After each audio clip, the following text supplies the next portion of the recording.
This morning? Has everybody had coffee? Yes. Everybody ready to go? Okay. So I just wanted to thank Jennifer for having me today and Maddie for having me today as well. And especially for all of you having me here. I know you have a packed agenda, as Brian just introduced. So I feel very fortunate and honored to be able to stand here before you today and share with you my story. I'm going to grab the clicker here. So as mentioned, my name is Tiffany, and I did want to introduce really quick, my mom is here in the back. This is Mary Agnes. And my son, Keaton, is here as well. This is my support system. So we are a multi-generational support family here. All right, so let's get started. You guys ready to buckle your seatbelts? This is going to be a really exciting cancer story and a healing journey. So my relationship with the City of Hope really started in 2013. So 10 years ago, I discovered a lump that was on my chest. And I kept seeing different doctors over the years, but it kept getting misdiagnosed as a keloid or just a bruise that was annoying and wouldn't go away. And one morning I woke up and it was painful. And so when I got to that point where I was in pain, I knew something wasn't right. So I went to a local Los Angeles hospital that I won't name names here, but that hospital suggested, yeah, hey, we need to biopsy this. This doesn't look like we're going to biopsy it. So this is one of the first photos I have when I started this cancer journey. I came home from that hospital and I had received the notice that the biopsy was positive for cancer. But what was interesting was this particular hospital said, we don't really know this cancer. So we're not exactly sure how to treat it. So we're going to refer you out to the City of Hope. I hadn't even heard of the City of Hope at that time. So I was very grateful to this other hospital to have referred me to the City of Hope. So when I arrived at the City of Hope, my doctor that was assigned is Dr. Trisal. How many of you know Dr. Trisal? Yeah, right? He's like a walking angel. So he was my oncologist. And he said to me, come here and sit down. So I sat down and he said, you have an extremely rare form of sarcoma. When I try to say it, I get my tongue tied, but it's dermafibrosarcosis protuberans is the name of it. And so Dr. Trisal said, this cancer is so rare that only 1 in 1 million cases of cancer happens to be yours. And in the moment, I wanted to fall to the floor, like, how is this happening? And he said, oh, no, don't worry. You know, when other people say you're 1 in a million, or when they say that term, you know, you're 1 in a million, they're actually talking about you, and that's pretty cool. And so, and so in that moment, I felt that Dr. Trisal really brought levity to a very challenging time. And I knew I was in good hands at that point. So Dr. Trisal's, his approach was surgery. He wanted to avoid radiation therapy if at all possible. So he said to me, we're going to go deep, we're going to go wide. I'm going to do all I can to get rid of this cancer so that you can avoid radiation. And so he partnered with Dr. Tan. Do you guys know plastic surgeon Dr. Tan? So these are Dr. Tan's, I call it artwork. You would call it markings. But this is Dr. Tan. The night before my surgery, I met with Dr. Tan and Dr. Trisal. And I was like part of the team. You know, we started mapping out what we were going to do together, how this was going to go.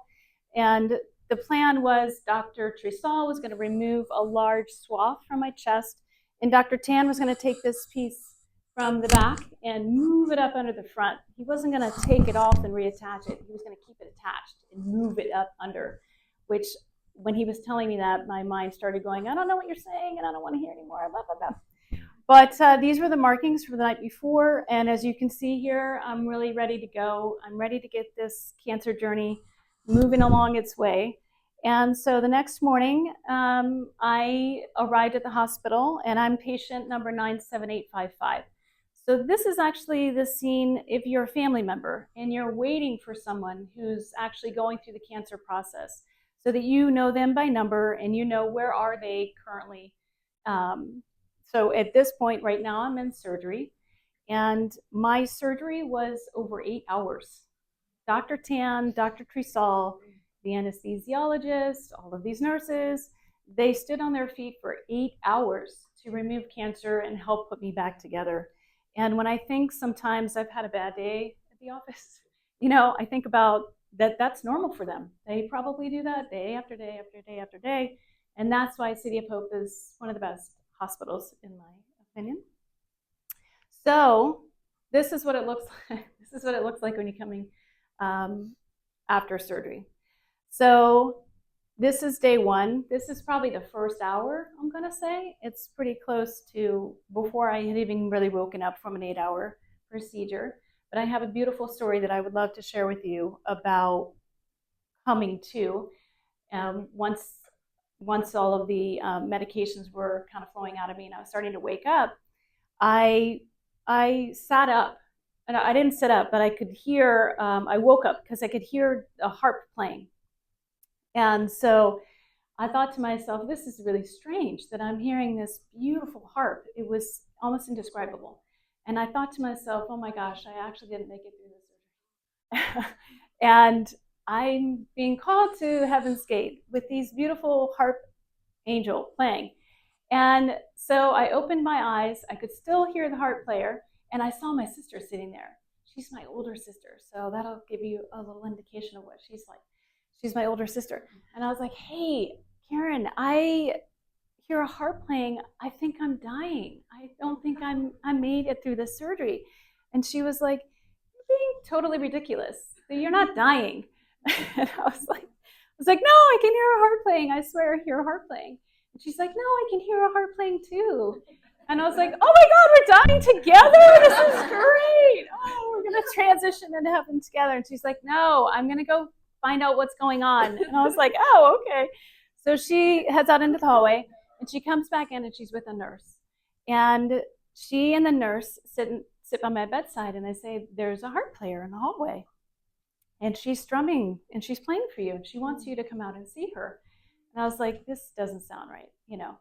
And so the nurse says, Tiffany, your healing begins as soon as you get up. You have to get up.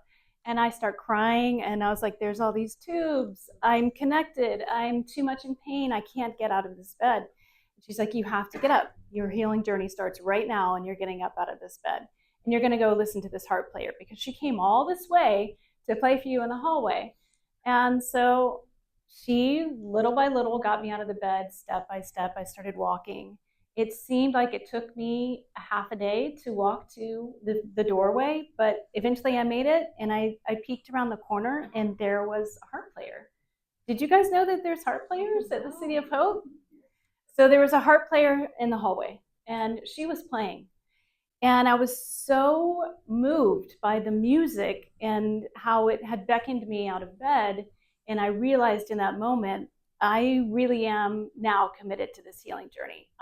Instead of being just a cancer patient on this side of the equation, I want to be a cancer patient on the other side. I want to be healed. I want to have walked through this journey successfully.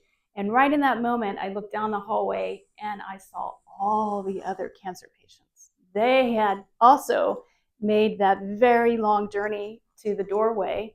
And some of them looked in way better shape than me, and some of them didn't look as great a shape as me, but we were all collectively on this journey together, and this harp player was the one that got us out of bed, surprisingly, right? So after that moment, I really redefined my commitment of making sure that I healed, and I healed well, and I was living well after that experience. And almost immediately I began to perk up. So it doesn't really look like it in this picture. This is day 3. My kids, gave me this frog to hold on to. So I'm a little more awake. I'm a little more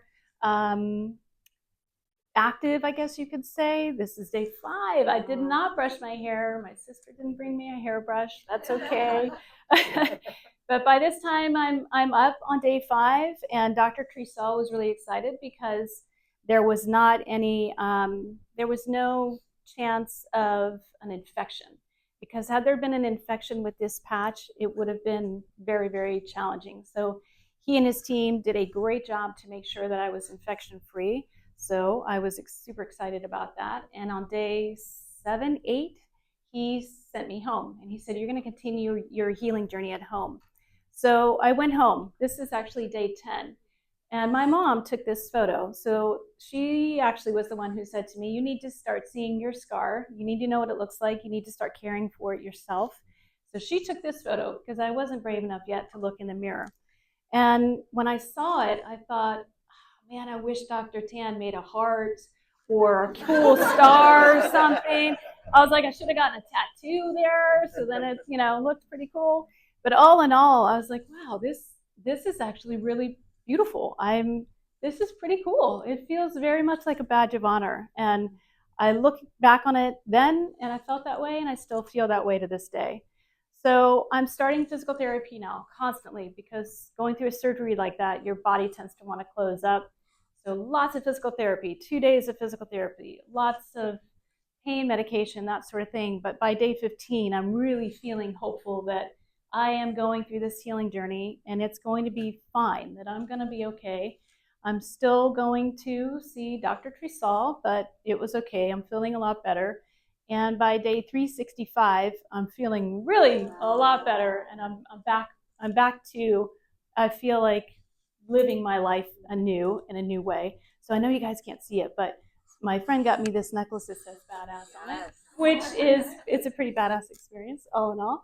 So this is day 365. And what I wanted to share also is that when I came through the other side of this journey, not only did I find myself going through a physical healing experience, but I also went through a mental and emotional healing experience. I'm not the same person today that I was before I got cancer. And when by this time I was like, you know what, I'm going to stop sleepwalking through my life. I'm going to start really living through my life. I'm going to start designing it, focusing my attention towards joy, doing that which brings me happiness, and I'm going to start really reconciling my relationship with cancer and even with the City of Hope. Because when you have to come back here every 3 months, every 6 months, for somebody to look at you and say either your cancer is gone or your cancer might have come back, it can cause some anxiety. So I knew I had to make some changes. But the first thing I started doing was, all right, I'm going to focus my attention on the things that bring me joy. And the number one thing that brought me joy at that time was rock climbing. So my daughter and I, she's not here today, but we're rock climbers. And I thought I would not be able to rock climb again because it requires such upper body strength. You're using your chest and your arms, and it requires dexterity and muscles. And Dr. Trisal had to cut out a lot of my muscles. And I was like, how am I going to be able to do this again? But I really focused on physical therapy, getting back into the gym, rock climbing. And so here I am. This is in Joshua Tree. And I'm rock climbing now all of the time. And I'm thankful for City of Hope for that. And then the second thing I started focusing on was my emotional health so that I could manage my anxiety when I had to come back to the City of Hope. So I started to study meditation. And I decided I'm going to be a meditation master. So I joined an ashram that is here in the South Bay. I studied for 2 years, and I meditate every morning before the sun comes up for 40 minutes. And now I am an ordained yogi master. And it's really helped me heal, not just my body, but heal my mind, heal my soul, heal this experience that I'm having. And so along this journey, I had the great fortune of Jennifer inviting me to be a patient speaker for the City of Hope, because little did I know that was actually a big part of me being able to heal my relationship with the City of Hope, is when Jennifer and the team would say, hey, can you share your story with other people? Can you help raise awareness? Can you help raise money? And I gladly stepped into that role because it's enabled me to talk about my experience, which removes the fear of it. So I'm very grateful to Jennifer and the team for inviting me to do that. I also felt so strongly about continuing to strengthen my relationship with the City of Hope that I started fundraising efforts independent of the ones I was invited to with the City of Hope. So the first one happened a few years ago. Are you guys familiar with this? Have you seen this? So this is in the town of El Segundo where I live, and I partnered with the Tower 60 Foundation, and we set up a fundraising campaign for the entire month of October, and we invited people to come paint the Tower 60 pink for breast cancer awareness. And everyone came out for this. It was amazing. We had a breast cancer patient speaker. We had doctors come from the City of Hope. The Los Angeles mayor came. The El Segundo mayor came. And it was just an incredible, incredible experience, and further defined me as wanting to be a philanthropist, not just a cancer patient, but a philanthropist helping other cancer patients. So it was unbelievable to be able to go back and give something to Dr. Trusal as opposed to him giving something to me. So we raised $50,000 for cancer research, and I was able to come back to the City of Hope, present a check to him, and we actually got to have lunch together. And that's when I found out he was being promoted to chief medical officer. So he wasn't my doctor anymore, but good for him. He deserves that experience, or that raise rather, and his new role. And so I was so moved by Tower 60 Foundation that I was like, I need to keep the good going. And so a year and a half ago, I decided that I was going to have another fundraising campaign. And so that event was going to be around my passion, because I keep my eye focused on that which brings me joy. My other passion is aviation. I love all things airplanes. I love being in airplanes, learning about airplanes. I want to learn how to fly an airplane. But I scheduled this event called Courage. And this is actually a wing walking event. Do you guys know wing walking? Are you familiar with wing? Oh, nobody? Okay. All right, this is going to be fun. So I set up a fundraising page and with the City of Hope, and I began to promote that I was going to have this wing walking event, and I was looking to raise money for it. And so I started promoting that I was raising money and that I was going to go on this wing walking event. And I told all my friends, I told everyone I know pretty much about it. And my mom came with me on the day of the flight. So this was maybe 10 months ago. And this is the only plane in the United States that is a certified wing walking plane. It's a 1952 Barnstormer. And there's only one pilot in the US that's certified to fly this plane. His name's Mike. You'll see him in a moment. And on this beautiful afternoon, we took flight. And when I took flight, my daughter wrote Courage down the side of my leg. So this was the Courage event, because it takes a lot of courage to go through cancer. It takes a lot of courage to support someone going through cancer. And it takes a lot of courage to get on a plane, which you're about to see shortly. Of course, I have Mom on my shoulder. She's the most important one. So do you guys want to see this wing walking flight that helped raise money and awareness for City of Hope? I would love for you to see it. I'm not sure. Here we go. Oh. Yay!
I know, it's so amazing.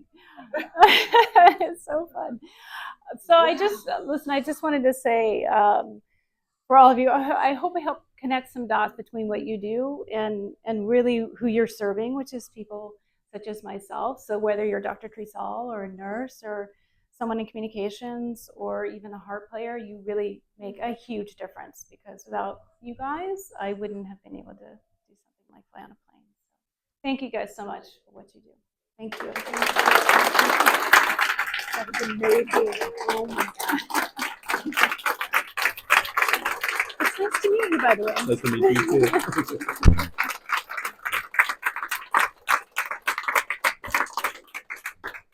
Is there Q&A or who wants to go wing walking with me?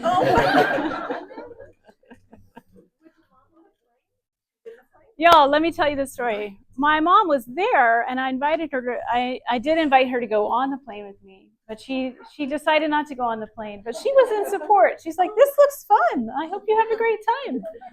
Yeah.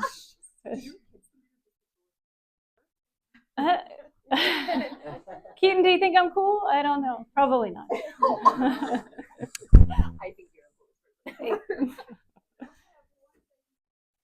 Oh boy, here we go.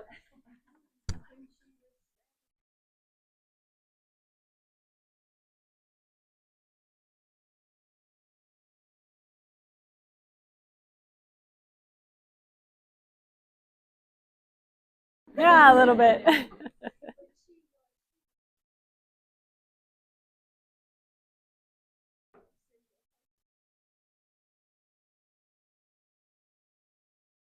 Love you.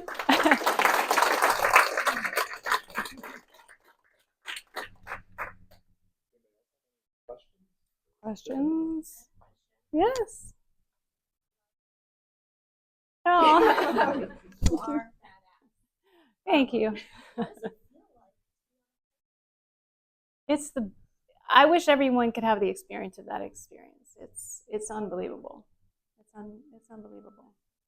For sure. Because you have to trust yourself. There's nobody putting your seatbelt on for you, you know. So it's pretty amazing. And there is no seatbelt when you're just holding on.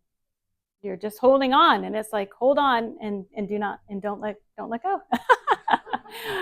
But it's amazing, you know. It's amazing. I mean it. I'm living my life on purpose now. Yeah, for sure. Hi.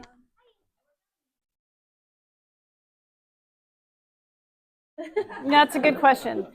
So this might break your heart as much as it does mine, but this activity was just a few weeks ago deemed illegal. So they've grounded the pilot and they've grounded the plane. So there's a whole cohort of people who are trying to talk to the FAA about this activity. It's over 100 years old. They've been wing walking for 100 years, but we'll see what happens. The FAA, you know, they're in charge. So I know we've already talked to lawyers, and yeah, it's a weird thing that's happened. But I'm so grateful that I've had that experience.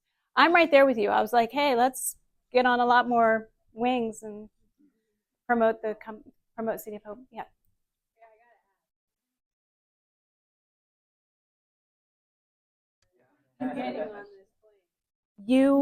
You arrive well, they send you information ahead of time, and you're preparing mentally, but you arrive the day of, and they allow you to, yeah. That's no such thing. So this was your first and only time? This is my first and only time. Literally winging it. I literally winged it. I literally winged it. Yeah. Yeah. So, yes. Oh, thank you.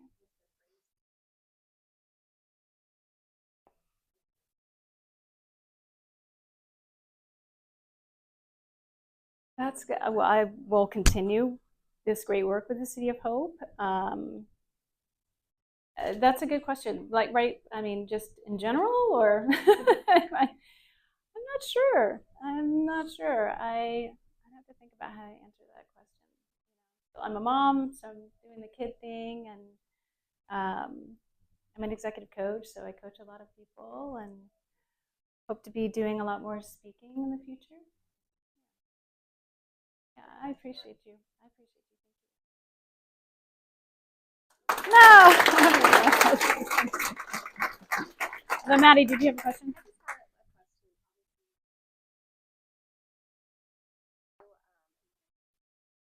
How was